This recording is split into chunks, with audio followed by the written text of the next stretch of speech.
Hello ಪುಟಾಣಿಗಳೇ, ಕತೆ ಖಜಾನೆಗೆ ನಿಮಗೆಲ್ಲ ಸ್ವಾಗತ. ನಾನೀಗ ಹೇಳೋ ಕತೆ ಹೆಸರು ಕಬಂದ.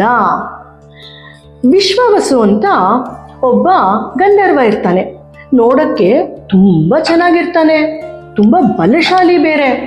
ಅವನೊಂದ್ಸಲ ಬ್ರಹ್ಮದೇವನ ಹತ್ರ ತಪಸ್ ಮಾಡಿ ತನಗೆ ತುಂಬ ಬಲ ಬರಬೇಕು, ತನ್ನ ಯಾರೂ ಸೋಲ್ಸಕ್ಕಾಗಬಾರ್ದು, ಅಷ್ಟು ಶಕ್ತಿ ಕೊಡು ನನಗೆ ಅಂತ ಪ್ರಾರ್ಥನೆ ಮಾಡ್ಕೋತಾನೆ. ತಪಸ್ ಮಾಡಿದ್ರೆ ನಾವು ಕೇಳಿದ್ದೆಲ್ಲ ಕೊಡ್ಬೇಕಲ್ಲ. ಸರಿ, ಬ್ರಹ್ಮದೇವರು ಅವರನ್ನು ಕೊಟ್ಬಿಡ್ತಾರೆ ವಿಶ್ವವಸುಗೆ. ಅವನಿಗೆ ತುಂಬ ಅಹಂಕಾರ ಬಂದ್ಬಿಡುತ್ತೆ. ನೋಡಕ್ಕೂ ಚೆನ್ನಾಗಿದ್ದೀನಿ, ಸಿಕ್ಕಾಪಟ್ಟೆ ಬಲಶಾಲಿ, ನನ್ನನ್ನು ಯಾರು ತಡೆಯೋರು, ನಾನು ಮುಂದಕ್ಕೆ ಇಂದ್ರನೇ ಆಗ್ಬಿಡ್ಬೇಕು ಅಂತ ಇಂದ್ರಲೋಕಕ್ಕೆ ಹೋಗ್ತಾನೆ ಇಂದ್ರನ ಜೊತೆ ಯುದ್ಧ ಮಾಡಕ್ಕೆ. ಸರಿ, ಇಬ್ಬರಿಗೂ ಯುದ್ಧ ಶುರು ಆಗುತ್ತೆ, ವಿಶ್ವವಸುಗೂ ಮತ್ತೆ ಇಂದ್ರಂಗೂ.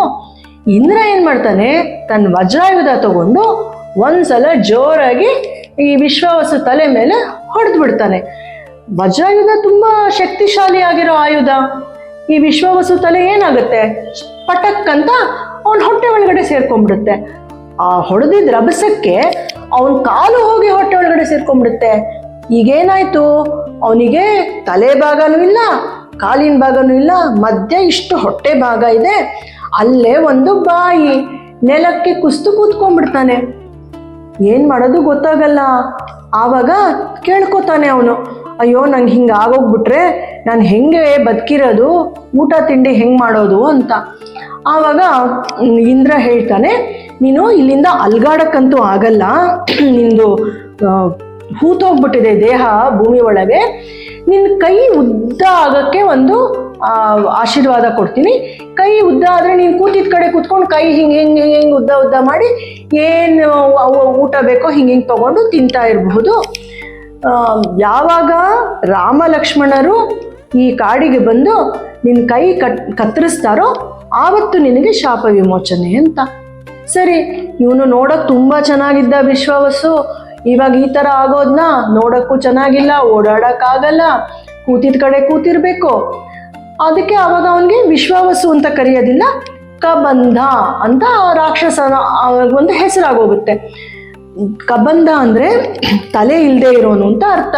ಅವನ ತಲೆ ಹೊಟ್ಟೆ ಒಳಗಡೆ ಸೇರ್ಕೊಂಡ್ಬಿಟ್ಟಿರುತ್ತಲ್ಲ, ಹಾಗಾಗಿ ರಾಕ್ಷಸ ಕಾಡಲ್ಲಿ ಕೂತ್ಕೊಂಡು ಸಿಕ್ಕಿದ್ದೆಲ್ಲ ಕೈ ಚಾಚೋದು, ತಿನ್ನೋದು, ಹಿಂಗೆ ಮಾಡಿ ಎಲ್ಲರಿಗೂ ತೊಂದರೆ ಕೊಡ್ತಿರ್ತಾನೆ.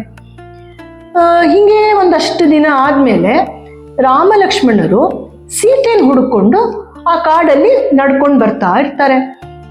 ಇವನಿಗೆ ಹಳೇದೆಲ್ಲ ಮರ್ತೋಗಿರುತ್ತೆ. ಇವನಿಗೆ ಶಾಪ ಬಂದಿದ್ದು, ಶಾಪ ವಿಮೋಚನೆ ಆಗೋಕ್ಕೆ ಏನು ಮಾಡಬೇಕು ಅದೆಲ್ಲ ಅವನಿಗೆ ಮರ್ತು ಹೋಗಿರುತ್ತೆ.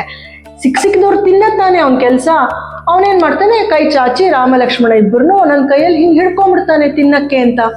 ರಾಮ ಲಕ್ಷ್ಮಣರು ದೇವರು, ಮಹಾನ್ ಬಲಶಾಲಿಗಳು, ಅವ್ರಿಗಿದೆಲ್ಲ ಏನು ಲೆಕ್ಕ.